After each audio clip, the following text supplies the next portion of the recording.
شروع کرتا ہوں اللہ کے ببرکت نام سے جو بڑا مہربان اور نہایت رحم کرنے والا ہے۔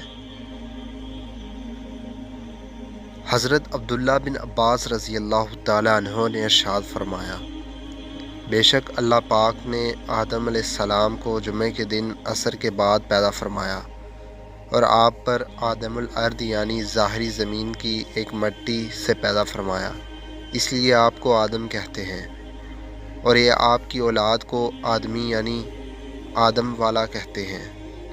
حضرت آدم علیہ السلام کا مبارک خمیر جس مٹی سے تیار ہوا، اس سے بچ جانے والی مٹی شریف سے کھجور کا درخت بنایا گیا، جیسا کہ حضرت مولا علی شیر خدا سلام اللہ علیہ بیان کرتے ہیں کہ حضور صلی اللہ علیہ وآلہ وسلم نے ارشاد فرمایا، کھجور کا احترام کرو کیونکہ یہ تمہارے والد حضرت آدم علیہ السلام کی بچی ہوئی مٹی سے پیدا کی گئی ہے۔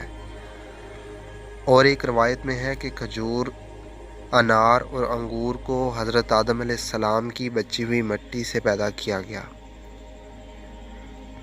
اللہ پاک نے حضرت آدم علیہ السلام کو بغیر ماں باپ کے مٹی سے پیدا فرمایا۔ آپ کی پیدائش کا واقعہ کچھ یوں ہے کہ اللہ پاک نے حضرت جبرائیل علیہ السلام کو حکم ارشاد فرمایا کہ زمین سے ایک مٹھی مٹی اٹھا کر لاؤ۔ حضرت جبرائیل علیہ السلام نے زمین سے مٹھی اٹھانا چاہی تو زمین نے اس کا سبب پوچھا۔ آپ نے سارا واقعہ بیان کیا۔ اس پر زمین کہنے لگی، میں خدا کی پناہ چاہتی ہوں اس بات سے کہ مجھ سے کچھ کم کیا جائے یا میری کوئی چیز خراب کی جائے۔ حضرت جبرائیل علیہ السلام مٹی لیے بغیر واپس لوٹ آئے اور عرض کی، اے میرے رب، زمین نے تیری پناہ مانگی تو میں نے تیرے نام پاک اور تیری عزت کا ادب کرتے ہوئے واپس آ گیا اور اسے پناہ دے دی۔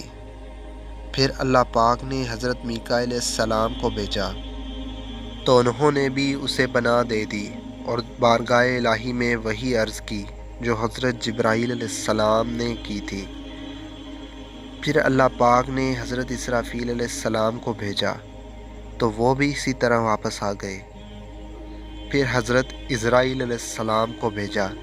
جب زمین نے ان سے پناہ مانگی تو انہوں نے فرمایا، میں اس بات سے اللہ پاک کی پناہ مانگتا ہوں کہ اس کے حکم پر عمل کیے بغیر واپس چلا جاؤں۔ چنانچہ انہوں نے زمین سے مٹی لے لی تو اللہ پاک نے روح قبض کرنے کا کام بھی انہی کے ذمہ لگایا کہ تم نے ہی اس مٹی کو زمین سے الگ کیا ہے، تم ہی اس کو ملانا، اور ان کا نام ملک الموت یعنی موت کا فرشتہ رکھا گیا۔ اللہ پاک نے جب حضرت آدم علیہ السلام سے حضرت بی بی حوا علیہ السلام کو پیدا فرمایا تو حضرت آدم علیہ السلام نے ان کی طرف دست محبت بڑھانے کا ارادہ کیا تو فرشتوں نے عرض کی، اے آدم علیہ السلام، ٹھہر جائیں، پہلے ان کا مہر ادا کریں۔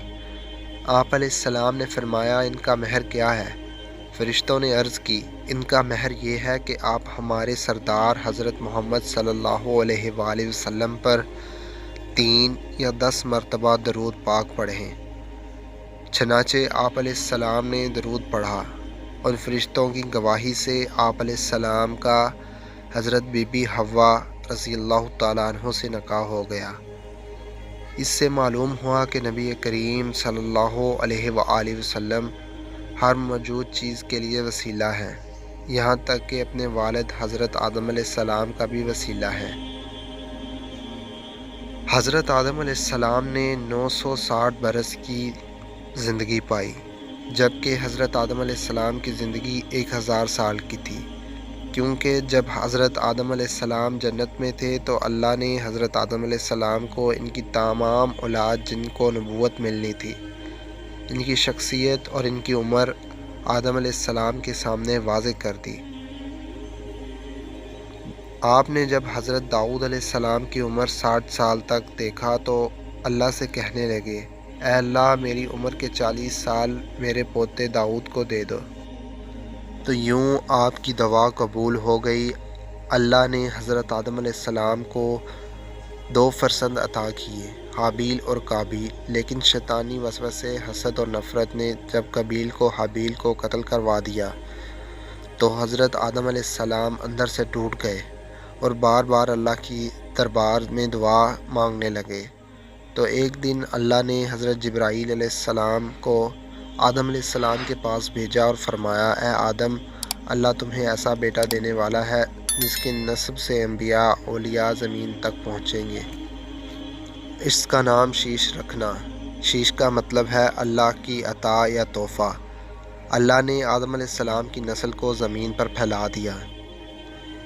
جب آدم علیہ السلام کا آخری وقت آیا تو آپ نے اپنے بیٹوں سے کہا کہ میرا جنت کے پھل کھانے کا دل کر رہا ہے۔ آپ کے بیٹے زمین پر جنت کے پھل ڈھونڈتے رہے کہ اچانک سے ان کو فرشتے ملے اور کہنے لگے، اے بنی آدم کہاں جا رہے ہو؟ تو انہوں نے کہا کہ ہم اپنے بابا آدم علیہ السلام کے لیے جنت کے پھل ڈھونڈ رہے ہیں۔ ان فرشتوں نے کہا، جاؤ، تمہارے بابا چند دنوں کے مہمان ہیں۔ آپ کے تمام فرزند دوڑتے دوڑتے آپ تک آ پہنچے تو آدم علیہ السلام بستر بیماری پر اللہ کا ذکر کر رہے تھے۔ بس اتنے میں موت کا فرشتہ آ پہنچا۔ جیسے ہی بی بی حوا نے موت کے فرشتے کو دیکھا تو حضرت آدم علیہ السلام سے لپٹ گئیں کہ میں اپنے شوہر کو اپنے سے جدا نہیں کروں گی۔ اللہ کے نبی آدم علیہ السلام نے فرمایا، اے حوا، مجھ سے دور ہٹ جا، ایک مرتبہ پہلے بھی تیری وجہ سے جنت سے نکالا گیا ہوں، آج اللہ اور اس کے فرشتے کے درمیان تو حائل نہ بن۔ پھر ان فرشتوں سے مخاطب ہو کر کہنے لگے، اے فرشتہ موت، کیا بھول تو نہیں گئے؟ میں نے اللہ سے سنا تھا کہ میری عمر 1000 کی ہے اور ابھی تو مجھے 960 سال ہوئے ہیں۔ تو ملک الموت نے کہا، اے اللہ کے نبی آدم علیہ السلام، آپ نے خود ہی فرمایا تھا کہ آپ کی عمر کے 40 سال آپ کے پوتے داؤد علیہ السلام کو دے دیے جائیں۔ بس آدم علیہ السلام کی روح قبض کر گئی۔ آپ کو غسل فرشتوں نے دیا اور جنت کی خوشبو آپ کے جسم مبارک کو لگائی گئی۔ پھر آپ کی نماز جنازہ فرشتوں نے حضرت جبرائیل علیہ السلام کے پیچھے ادا کی اور زمین کھود کر آپ کی تدفین کی، اور تمام انسانوں کے نزدیک اللہ کا یہ حکم نافذ کیا کہ جب بھی کسی کا انتقال ہو تو اس کے جسم کو ایسے ہی تدفین کرنا۔ آج بھی ان فرشتوں کی سنت پر اہل ایمان عمل کر کے اپنے بزرگوں کی تدفین کرتے ہیں۔ آپ کی قبر مبارک کی جگہ کو لے کر کچھ اختلافات ہیں۔ کچھ مورخین کے نزدیک آپ کی جائے تدفین سری لنکا، تو کچھ کے نزدیک جبل ابی قیبت، اور کچھ کے نزدیک عراق، اور کچھ کے نزدیک مسجد خریف کے صحن یا اندر۔ بعض روایتوں میں یہ بھی ہے کہ جب حضرت آدم علیہ السلام کی روح قبض کرنے کے لیے فرشتہ موت آ چکا تو آپ کے بیٹے، جس کو آپ نے اپنی جانشین بنایا، حضرت شیش علیہ السلام سے کہنے لگے، اے میرے جانشین، میں نے اللہ سے سنا تھا کہ عنقریب اس زمین پر ایک بہت بڑا طوفان آئے گا۔ اگر تم اس وقت تک موجود ہو تو میرے جسم کو اس کشتی نوح میں سوار کرنا جو نجات کا وسیلہ ہے، اور اگر تم اس وقت تک نہ پہنچو تو اپنی اولاد کو وصیت کرنا کہ میرے جسم کو کشتی نوح میں سوار کرے۔ تاریخ نے لکھا ہے کہ جب طوفان نوح آیا تو حضرت نوح علیہ السلام نے اپنی کشتی میں آدم علیہ السلام اور بی بی حوا علیہ السلام کے جسم مبارک کو سوار کیا اور بیت المقدس یا عراق میں اس جگہ تدفین کیا جہاں انہوں نے اپنی قبر بنائی۔